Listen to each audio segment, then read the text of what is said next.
Everyone, welcome to my channel one step to success. तो कैसे हैं आप सभी? आई होप अच्छे होंगे, स्वस्थ होंगे और डेली आप लोग क्लास अटेंड कर रहे होंगे।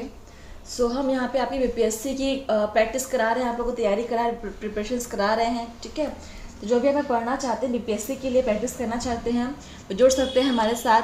ठीक है फ्रेंड्स, तो आप लोग ऐसे ही आप लोग डेली पढ़ते रहिए और प्रैक्टिस करते रहिए, इससे आपको बहुत ही इम्प्रूवमेंट आपको नज़र आने लगेगा। ठीक है, जो हमारा सब्जेक्ट है वो है जनरल हिंदी। तो बीपीएससी के हम जनरल हिंदी के यहाँ पे क्वेश्चन आपको करा रहे हैं प्रैक्टिस, तो आप लोग बिल्कुल अटेंड कीजिए। ठीक है, देखिए आज का पहला क्वेश्चन क्या है, सेशन को स्टार्ट करते हैं। किस भाव की परिपक्व अवस्था को रस कहा जाता है? सो ऑप्शंस है अनुभाव, विभाव, स्थायी भाव या संचारी भाव। क्वेश्चंस को आप नोट करेंगे, अच्छे क्वेश्चन है, बहुत ही बेहतरीन क्वेश्चन है। किस भाव की परिपक्व अवस्था को रस कहा जाता है? आंसर कीजिएगा, ऑप्शंस दिख रहे हैं, क्वेश्चन को नोट कर लीजिएगा। चलिए इसका आंसर क्या होगा? तो किस भाव की परिपक्व अवस्था को रस कहते हैं? स्थायी भाव के। ठीक है, ऑप्शन यहाँ पे सी इज करेक्ट, नोट कर लेंगे। क्वेश्चन नंबर देखिए अगला 34 क्या है आपका, निम्नलिखित में से कौन स्थायी भाव नहीं है पूछ रहा है। ठीक है, निगेटिव आपसे पूछ रहे हैं, ऑप्शंस है रति, हास, उत्साह या जड़ता। देखिए यहाँ पे नेगेटिव पूछा है, इसको आप ध्यान में रखेंगे। एग्जाम में आप इस चीज़ को आप नोटिस नहीं करते हो, आपको आंसर समझ में नहीं आता है, आप गलत आंसर लगा के जाते हो। देखिए कौन सा स्थायी भाव नहीं है पूछ रहा है, तो रति तो है ना, श्रृंगार का स्थायी भाव रति होता है। और हास भी है, हास्य रस का स्थायी भाव। उत्साह तो वीर रस का स्थायी भाव, लेकिन जड़ता ये किसी रस का स्थायी भाव नहीं है। ठीक है, तो option D is correct, note कर लेंगे, ऑप्शन डी जड़ता। क्वेश्चन नंबर 35 देखिए, निम्नलिखित में से कौन सा संचारी भाव नहीं है? तब यहाँ पे क्या पूछे, संचारी भाव कौन सा नहीं है? तो ऑप्शन है यहाँ पे हर्ष, गर्व, स्मृति, क्रोध। और ये इंपॉर्टेंट है क्वेश्चन फ्रेंड्स। ठीक है, तो कौन सा संचारी भाव नहीं है वो आपको बताना है।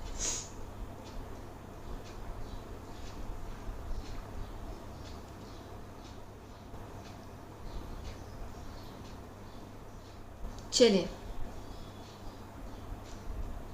जो आपका क्रोध है वो संचारी भाव नहीं है। ठीक है, ऑप्शन यहाँ पर भी आपका डी सही हो जाएगा, नोट कर लेंगे क्वेश्चन को। देखिए अगला क्वेश्चन क्या है आपका 36, जिसके हृदय में कोई भाव उत्पन्न होता है उसे क्या कहते हैं? ऑप्शंस है आलंबन, उद्दीपन, आश्रय या नायक। अभी हम लोग पिछले 2 सेशंस में भी हमने रस के क्वेश्चंस किए हैं। ठीक है, रस के प्रकार, स्थायी भाव, संचारी भाव। अभी भी हम यहाँ पे आपको रस के क्वेश्चंस ही करा रहे हैं। तो आई थिंक शायद यह आपका लास्ट होगा सेशन, इसके बाद हम आपके नए कंटेंट स्टार्ट करने वाले हैं। ठीक है, तो ऐसे ही आपको हर एक कंटेंट पर प्रैक्टिस सेशन प्रोवाइड कराए जाएंगे, आप लोग क्लास को मिस मत कीजिए फ्रेंड्स। नोट कर लिया इस क्वेश्चन को, देखिए इसका आंसर क्या हो जाएगा। जिसके हृदय में कोई भाव उत्पन्न होता है उसे हम कहते हैं आश्रय कहते हैं। ठीक है, ऑप्शन सी इज करेक्ट। चलिए क्वेश्चन नंबर 37 देखिए, निम्नलिखित में से कौन सात्विक अनुभव नहीं है? अगेन यहाँ पे नहीं है पूछ रहा है, नहीं है को अच्छे से देखेंगे आप। ऑप्शन है कंप, स्वरभंग, अश्रु या शंका। तो कौन सा जो है वो सात्विक भाव नहीं, अनुभव नहीं है? ठीक है, सात्विक अनुभव नहीं है पूछ रहा है। चलिए आंसर कीजिए 37।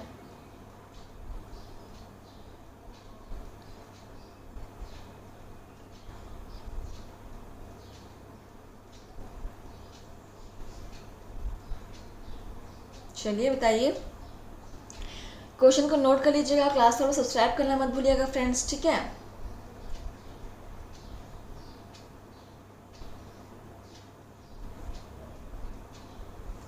चलिए बताइए फ्रेंड्स।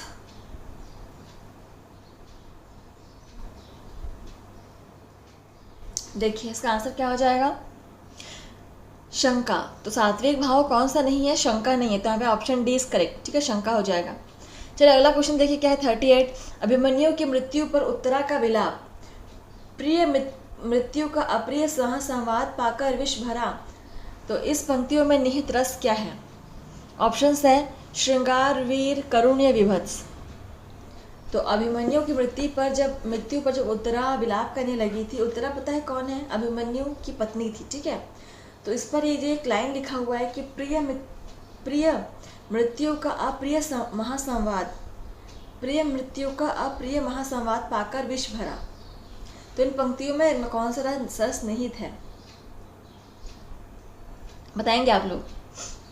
बहुत ही ईजी है, क्वेश्चन को नोट करेंगे और इस पंक्ति को भी नोट करेंगे, ठीक है। बहुत ही अच्छी पंक्ति है ये,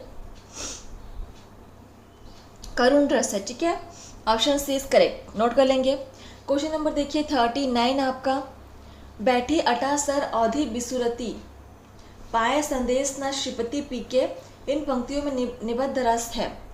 ऑप्शन है श्रृंगार, करुण, रौद्र या अद्भुत। चलिए कौन सा रस है इसमें? बैठी अटासर औधी बिसुरती पाए संदेश न श्रीपति पीके, कौन सा रस है? चलिए आंसर कीजिए। 39 नंबर क्वेश्चन, इसमें आपका श्रृंगार रस हो जाएगा, ठीक है। Option first is correct, note कर लेंगे। क्वेश्चन नंबर देखिए 40 हमारा क्या है? जय के दृढ़ विश्वास युक्त थे दीप्तिमान जिनके मुखमंडल, पर्वत को भी खंड खंड कर रजकण कर देने को चंचल। तो इस पद्यांश में रस की सृष्टि हुई है, तो किस रस की सृष्टि हुई है? ऑप्शन है श्रृंगार, करुण, वीर या रौद्र। नोट करेंगे क्वेश्चन को। आप लोग क्लास को शेयर कीजिए और सेशन आपको कैसा लग रहा है हमें कमेंट करके बताइए, ठीक है। आपके फीडबैक्स, आपके आंसर्स हमारे लिए बहुत ही इम्पोर्टेंट हैं। चलिए इसका आंसर देखिए क्या हो जाएगा। इस लाइन को पढ़िए और समझने की कोशिश कीजिए। ये पंक्ति आपको, पद्यांश आपको दिया ही इसलिए है कि आप इसमें से रस को समझ सकिए, कौन से रस का यहाँ पे सृष्टि हो रहा है। तो आंसर तो मुझे क्लियर दिख रहा है, यहाँ बिल्कुल वीर रस का सृजन हो रहा है, ठीक है। Option C is correct, note कर लेंगे, ठीक है। चलिए अगला क्वेश्चन देखते हैं क्या है। ऋतु आतन की कुंडली करी जोगिनी चबात, पिबही में पागी मनो जुवती जलेबी खात। तो इस पंक्ति में निहित रस क्या है? ऑप्शन है श्रृंगार, करुण, वीर या विभस।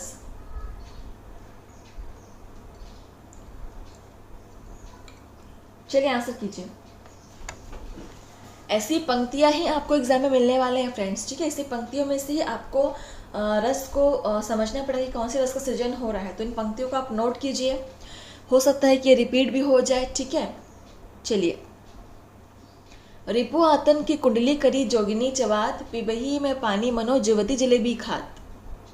तो यहाँ पे आपका आंसर क्या हो जाएगा? विभत्स रस हो जाएगा, ठीक है। तो ऑप्शन डी इज करेक्ट।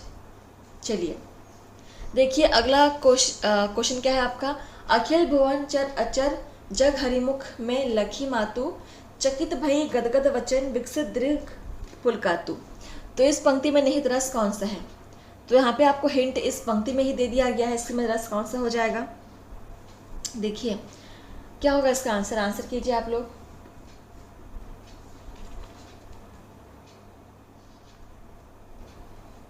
चलिए कोशिश कीजिए, आप बता सकते हैं इसका आंसर।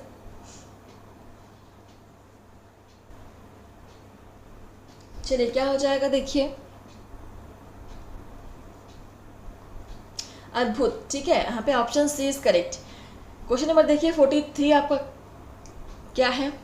बुद्ध का संसार त्याग क्या भाग, बुद्ध का संसार त्याग क्या भाग रहा हूँ भार देख। तो इस पंक्ति में निहित रस क्या है? श्रृंगार, वीर, शांत या अद्भुत। ये एक बहुत ही अच्छा क्वेश्चन है, इसको आप आंसर करेंगे। क्वेश्चन को नोट कर लीजिएगा सबसे पहले तो, ठीक है।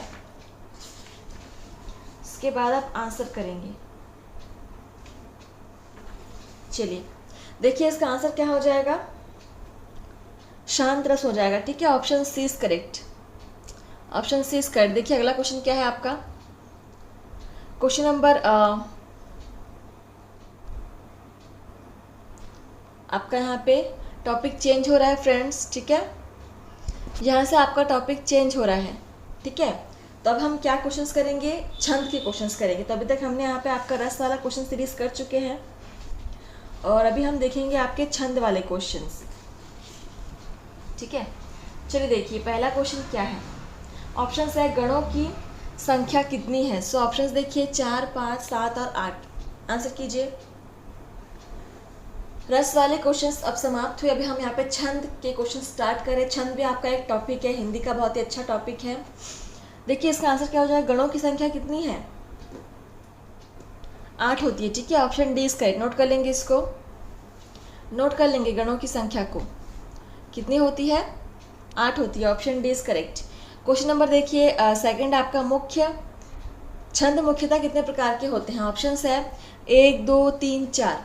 छंद मुख्यतः कितने प्रकार के होते हैं, नोट करेंगे क्वेश्चन को और आंसर कीजिएगा। छंद मुख्यतः आपके 2 प्रकार के होते हैं। ठीक है, तो ऑप्शन बी आपका सही हो जाएगा। देखिए अगला क्वेश्चन क्या है, 3 नंबर क्वेश्चन आपका, जिन छंद में प्रत्येक चरण में मात्राएं या वर्ण समान हो उसे क्या छंद कहते हैं। तो ऐसा छंद जिसमें प्रत्येक चरण में मात्राएं या वर्ण समान हो उसे हम क्या कहेंगे। ऑप्शन है असम छंद, सम छंद, अर्ध सम छंद या ये सभी, जिसके प्रत्येक चरण में मात्राएं या वर्ण समान हो। ठीक है, क्वेश्चन को नोट करिएगा। इसे हम कहेंगे सम छंद। Option B is correct, note करेंगे। क्वेश्चन नंबर आपका 4 देखिए, यति का अर्थ क्या है। यति, सो ऑप्शन है लय, अंतिम वर्णों की आवृत्ति, विराम, उपरोक्त में से कोई नहीं। तो क्या है यति का अर्थ, इसको आप नोट कर लेंगे। यति का अर्थ ये इम्पॉर्टेंट है ये क्वेश्चन। ठीक है, और आप लोग कमेंट करके बताएंगे लास्ट में कि आपने कितने क्वेश्चन सॉल्व किया, आपने कितने क्वेश्चन बन रहे हैं। ठीक है, और क्लास को लाइक शेयर करना तो भूलिएगा मत। देखिए इसका आंसर क्या हो जाएगा। यति का अर्थ क्या है, यति यानी विराम होता है। ठीक है, ऑप्शन यहाँ पे सी इज करेक्ट, विराम होगा यति का अर्थ। क्वेश्चन नंबर देखिए आपका 5 क्या बोल रहा है, छंद शास्त्र के प्रारंभिक प्रणेता कौन माने जाते हैं। और ये इंपॉर्टेंट है फ्रेंड्स क्वेश्चन कि छंद शास्त्र के प्रारंभिक प्रणेता कौन माने जाते हैं। ऑप्शन है डिंगल, पिंगल, पतंजलि या मनु। कौन है छंद शास्त्र के प्रारंभिक प्रणेता,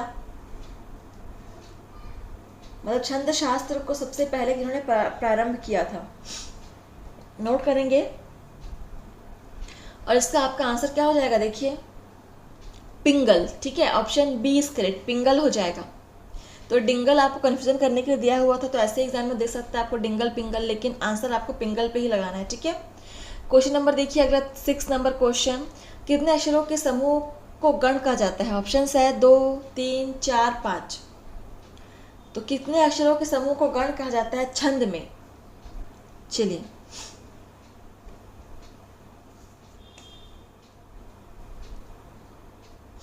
तीन अक्षरों के समूह को हम गण कहते हैं। ठीक है, option B is correct, 3। Question number देखिए 7, आज का लास्ट क्वेश्चन है फ्रेंड्स, किस छंद का प्रथम व अंतिम अक्षर एक सा होता है। सो इम्पॉर्टेंट है ये क्वेश्चन, इसको आप बिल्कुल नोट करना मत भूलिएगा। और ऑप्शंस में दिया हुआ है चौपाई, सोरठा, कुंडलिया या मालिनी। देखिए आंसर कीजिए, किस छंद का प्रथम व अंतिम अक्षर एक सा होता है। नोट करेंगे क्वेश्चन को और आंसर करेंगे।